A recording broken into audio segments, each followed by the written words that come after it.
नमस्कार, आपण पाहत आहात सिटी न्यूज। नागपूर शहरात अंमली पदार्थाविरोधात गुन्हे शाखेच्या सामाजिक सुरक्षा पथकाने मोठी कारवाई केली आहे।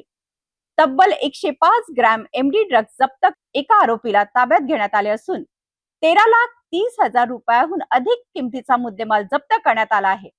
या कारवाईमुळे ड्रग्ज तस्करीच्या साखळीचा मोठा पर्दाफाश होण्याची शक्यता व्यक्त केली जात आहे। नागपूर शहरातील न्यू नरसाळा रोड परिसरात स्वस्त धान्य दुकानासमोरील सार्वजनिक रस्त्यावर सामाजिक सुरक्षा पथकाने सापळा रचून ही कारवाई केली आहे।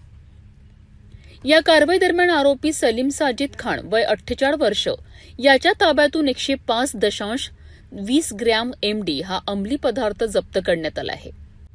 जप्त करण्यात आलेल्या एमडीची किंमत तब्बल 10,50,200 रुपये असल्याची माहिती पोलिसांनी दिली आहे।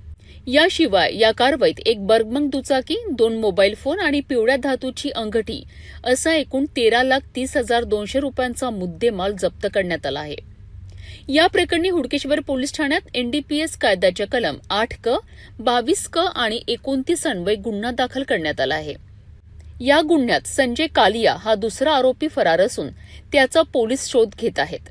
सामाजिक सुरक्षा विभागाचे पोलीस निरीक्षक दर्शन पाटील यांच्या फिर्यादीवरनं गुन्हा दाखल करण्यात आला असून या कारवाईमुळे नागपुरातील ड्रग्ज पुरवठा साखळीचा तपास अधिक वेगाने सुरू आहे।